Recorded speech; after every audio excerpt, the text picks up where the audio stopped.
अभी हम 9वीं गाथा के आधार से भोक्तृत्व अधिकार की चर्चा कर रहे हैं और इसमें उदाहरण चल रहा था, जैसे एक कुत्ता हड्डी चबाता है, ठीक है।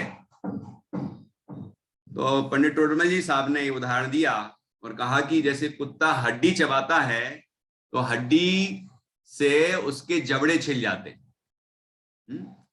अंदर के जबड़े छिल जाते हैं, और जबड़े छिलने से वहां से खून बहता है और वो अंदर की तरफ उसका स्वाद भी लेता है और अंदर जाता है उसके। तो वो ये सोचता है कि वो उस हड्डी में बड़ा स्वाद है, जबकि स्वाद हड्डी में नहीं है। नित्या, किसमें स्वाद है? उसके खून का स्वाद ही उसको आ रहा है और वो सोच रहा है कि इस हड्डी में से, वो सूखी हड्डी है जो, जबकि उस हड्डी में से स्वाद आ रहा है। ऐसे ही जीव अपने ही परिणामों का फल भोगता है, लेकिन जीव को ऐसा लगता है कि जैसे मैं पंचेंद्रिय के विषयों का फल भोग रहा हूं, ठीक है।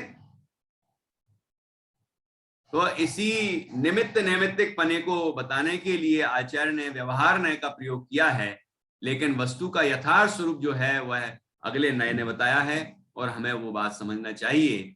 जो यथार्थ बात को समझ के उपचार करते हैं, व्यवहार करते हैं, उनका तो कथन ठीक है, लेकिन परमार्थ को जाने बिना व्यवहार कैसे लागू हो।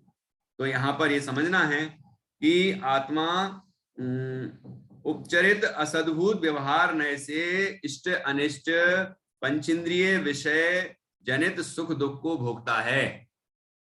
उसी प्रकार अनुपचरित असद्भुत व्यवहार नय से अंतरंग में सुख दुख जनक द्रव्य कर्म रूप साता और असाता के उदय को भोगता है।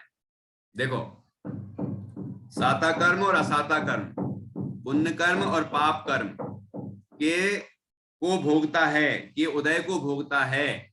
ये अनुपचरित असद्भुत व्यवहार नहीं का कथन, क्योंकि वो कर्म हमारे क्षेत्र में है, ठीक है। तो अंतरंग में जो पुण्य का उदय, पाप का उदय, साता का उदय, असाता का उदय, ये कर्म उदय आते हैं, तो हम कहते हैं हमें पुण्य का उदय आया तो साता अनुभव होती है, पाप का उदय असाता अनुभव होती है। तो हम अपने सुख दुख परिणामों को भोगते हैं, लेकिन ये जब सुख दुख परिणाम होते हैं तो उनके होने में साता और असाता ये निमित्त होते हैं। इसलिए हम कहते हैं कि उद्गल कर्म के फल को भोगते हैं, साता असाता को भोगते हैं। ऐसा कहा ये अनुपचरित असद्भुत व्यवहार ने से। फिर आगे वही अशुद्ध निश्चय से हर्ष विषाद रूप सुख दुख को भोगता है। अब जो हमारे परिणाम हुए, आत्मा के सुख दुख परिणाम हुए हैं, अभी तो पंचेंद्रिय के विषयों की के भोगने की बात कही थी उपचरित असद्भुत व्यवहार ने से। फिर आत्मा के अंदर आत्मा के एक क्षेत्र में जो साता असाता कर्म है, पुद्गल कर्म, उनके फलों को भोगने वाला है ये अनुपचरित असद्भुत व्यवहार ने से कहा था। और अब आत्मा के जो परिणाम हुए हैं हर्ष और विषाद रूप, सुख दुख रूप, उन परिणामों को कौन भोगता है? वो परिणाम कहाँ हुए? कि वो आत्मा में ही हुए, लेकिन स्वभाव नहीं है, वो विभाव परिणाम है, जीव के विभाव हैं। वो उन विभावों को भोगने वाला है, ऐसा कहना ये अशुद्ध निश्चय का कथन। इसलिए यहां का अशुद्ध निश्चय से हर्ष विषाद रूप सुख दुख को भोगता है। और शुद्ध निश्चय से तो परमात्म स्वभाव के सम्यक श्रद्धान ज्ञान आचरण से उत्पन्न सदा आनंद जिसका एक लक्षण है, ऐसे सुखामृत को भोगता है। ये आत्मा के अनुभव से उत्पन्न जो सुख है, आनंद है, उसको आत्मा भोगने वाला है। यह शुद्ध निश्चय से कहा गया, ठीक है। यहां जिस स्वाभाविक सुखामृत के भोजन के अभाव से आत्मा इंद्रिय सुख भोगता हुआ संसार में परिभ्रमण करता है, वही अतीन्द्रिय सुख सर्व प्रकार से उपादेय है, ऐसा अभिप्राय है।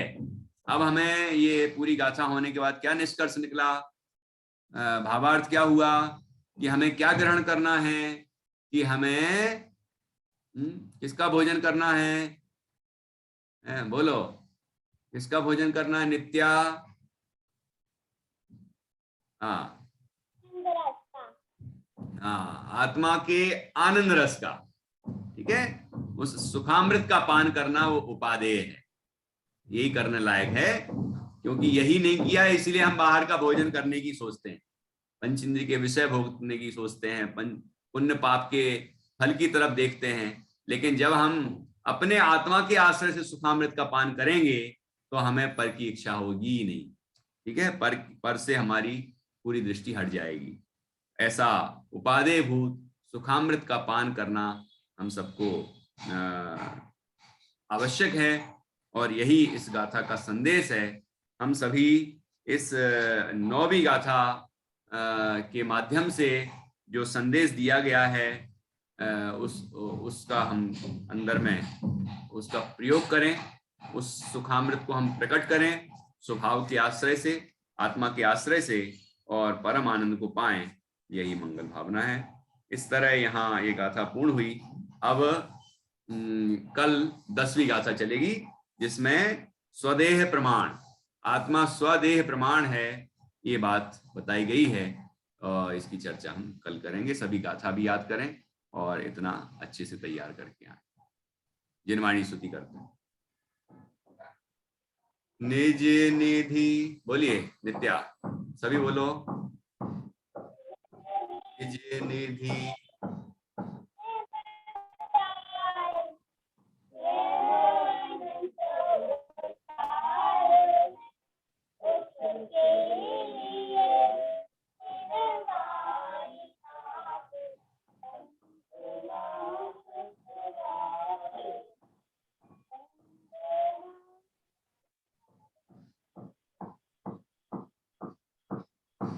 बोले द्वादश सांग जिनवाणी माता की जय, महान जिन धर्म की जय। गाय उत्सव।